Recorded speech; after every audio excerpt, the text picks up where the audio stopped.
Et bonjour à tous, nouveau perso, nouveau portail et nouvelle vidéo. Portail Dream Collection Espadas et Hugo Ramirez, le portail spécial Mexicano. C'est parti!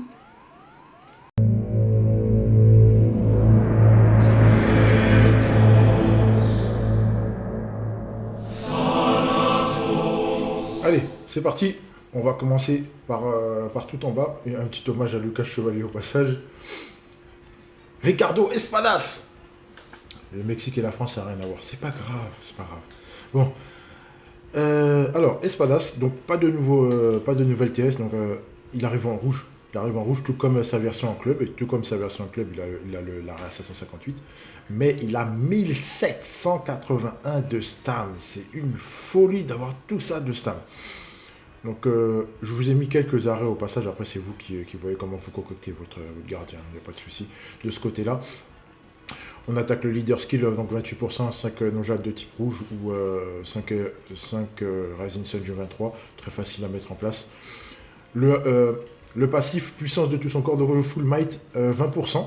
Okay. Tout ça combiné avec la réduction de stam de 40%. C'est une folie. C'est une folie ce goal. C'est énorme. C'est vraiment énorme. C'est-à-dire qu'il a environ l'arrêt peut-être à 300 quelque chose. 300 peut-être 285, quelque chose comme ça. Je n'ai pas calculé exactement, mais ça va être un peu dans ces eaux-là. Ensuite, les achats, Master Catch, dégagement long et désactivation du scellement. De tout ça, c'est pas mal. C'est pas mal. Ça en fait un très bon kit de goal. Et enfin, le boost 4% pour les Sudam. C'est exceptionnel. C'est le boost maximal. Hein. Pourquoi je dis c'est exceptionnel? Parce que c'est le boost maximal. Il faut comprendre le pourquoi du comment. Voilà. Voilà, donc c'est un très bon goal. Hein. C'est un très bon goal qui est quasiment inépuisable. Donc voilà, pour casser ça, pour vraiment le mettre out of stun, il faut vraiment y aller. Il faut vraiment dominer son match de manière très très forte. Ce qui est dommage, j'aurais bien voulu qu'il y ait un petit achat supplémentaire du genre si on tire hors surface, il y a plus intensité que TS et moins de stam comme pour certains goal 1. Franchement, ça aurait été très bien. Et ça aurait été top niveau pour lui. C'est dommage. Un petit regret par rapport à ça, mais bon. Alors, on va faire avec. Alors, la comparatif avec les gardiens actuels. Alors, j'ai pas mis le Salinas SS parce que ça servait à rien. D'accord. Je vous ai mis donc le Salinas bleu avec le Genzo. Le Genzo, c'est pour la comparatif. Voilà, vous voyez qu'il est nettement en dessous du Genzo rouge. Mais voilà, c'est entre lui et Salinas, voilà, ça sape un peu, sauf en FP où Salinas passe devant. Mais voilà, c'est quand même pas mal du tout. Sans être extraordinaire, ça reste quand même en dessous des gros gardiens. Les gros gardiens qui sont utilisés actuellement. Après, l'avantage, c'est qu'il est rouge. Il est rouge par rapport à Salinas Superstar qui est vert, donc qui se prend des buts de pas mal de beaucoup de joueurs. Il y a beaucoup de buteurs rouges. Donc c'est ce qui le rend un peu compliqué à jouer. Mais avec lui, ça peut rattraper certaines choses sans être flamboyant. Tu prendras quand même des buts de Shingo et tu prendras quand même des buts de Yuga en fin de mi-temps. Voilà. Ce qui est dommage. Après, est-ce qu'avec tous les boosts qu'il a, sachant que lui il donne 4%, donc ça peut rehausser le truc de manière extraordinaire. Donc est-ce que ça pourra changer la donne? Je pense pas. Je pense pas que ça changera la donne. Donc je pense pas qu'on ait à s'attendre de miracles de la part d'Espadas, même si c'est un gardien faiseur de miracles, on sait jamais. Avec un Master Catch, il peut quand même faire de très très gros dégâts. Et faire des choses quand même extraordinaires. Voilà. Mais il n'est pas décevant.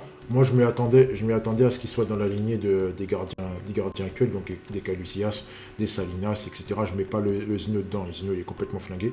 Sauf avoir peut-être dans une debuff s'il peut faire quelque chose. Et encore, vu que c'est un junior et c'est pas un Rising Sun, donc c'est compliqué. Voilà, c'est vraiment pas du top niveau. Voilà, c'est tout pour Espadas, il est pas trop mal, hein. Moi il est dans la moyenne en fait, sans être fabuleux. Voilà, après son kit peut faire quelque chose d'intéressant, et en plus il donne 4% pour les Sudam, ce qui peut être vraiment pas mal aussi. Le joueur que tout le monde attendait, Hugo Ramirez, Emo post-unique, d'accord, rouge, pas de nouvelles TS, mais par contre, toutes ces TS ont été revenues à la hausse. Le dribble est passé à 540. La passe, elle est passée à 540. Il a chopé une interception à 530. Son tacle est un tacle à 532. Sa 1-2, elle est passée à 540. C'est une 2 solo en plus. Et son tir droit son tir est passé à 550. C'est très bien. C'est très bien.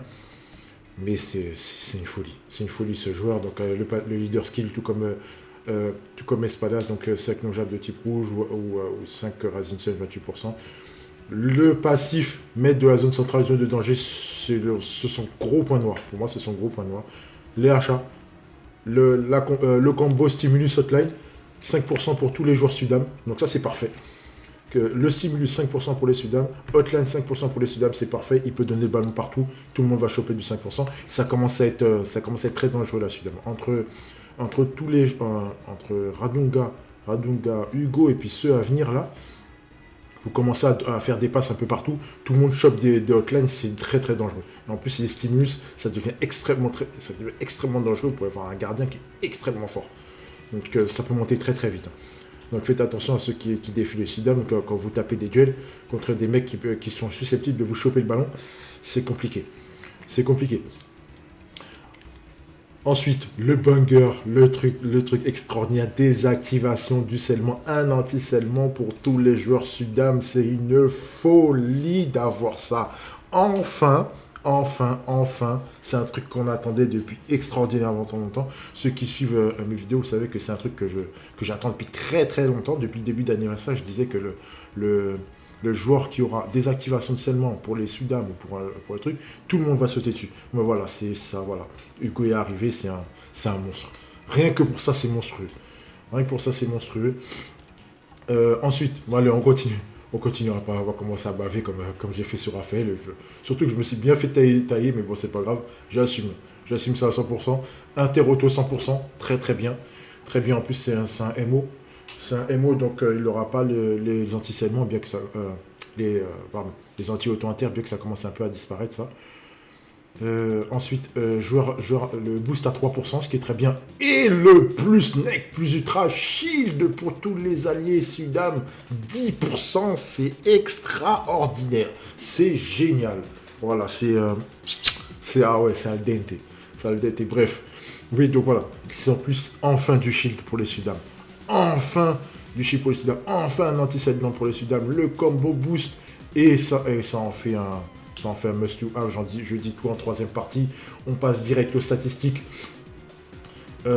Offensivement, c'est extrêmement fort. C'est extrêmement puissant offensivement. Défensivement, c'est pas top.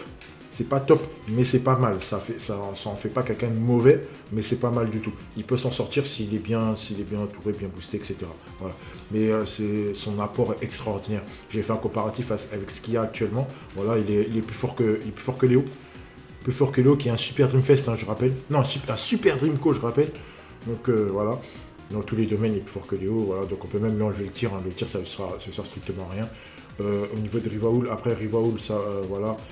Roberto, il est un peu plus bas. Enfin voilà, c'est au niveau du tac, c'est un peu plus bas, mais le reste, franchement, ça va. Il n'y a vraiment rien à dire. Le joueur est vraiment très fort. Vraiment très fort. Toutes les stats font qu'il est extraordinaire. Et en plus ça, il n'a pas de restrictif de full might ou alors de bonne lecture ou de choses comme ça. Voilà. Son seul souci, c'est que c'est un joueur de zone. Et ça peut le rendre très très compliqué à jouer. Troisième partie de vidéo.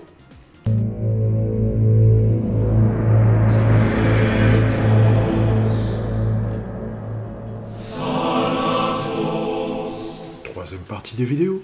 Alors, contrairement à d'habitude, elle ne va pas durer très très longtemps. Je sais que vous filer un maximum de tips.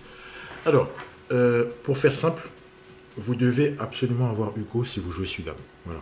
Et le joueur, par son apport de shield plus l'anti-scellement, est tout simplement indispensable. Voilà. Comme ça, c'est clair, c'est dit, c'est simple.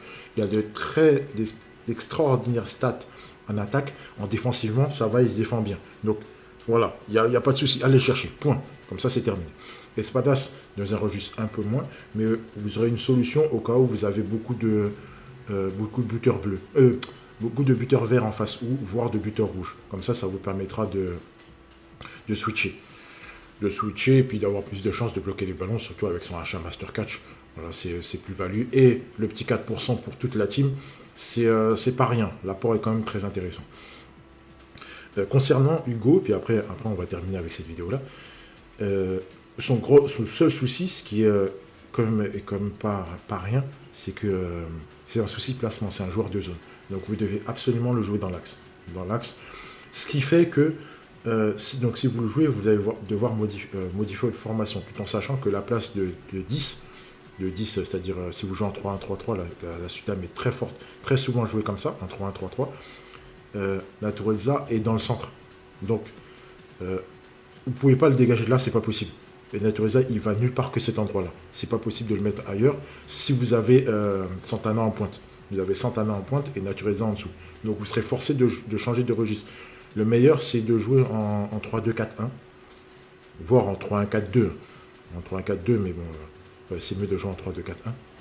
Avec Natureza à gauche et Hugo à droite. Comme ça, Hugo reste dans l'axe, dans la zone de danger et de la zone centrale, et vous êtes relativement tranquille. Il faudra juste éviter de faire en sorte qu'il se fasse entraîner sur les côtés. Ce qui pourrait être très compliqué pour lui, surtout défensivement.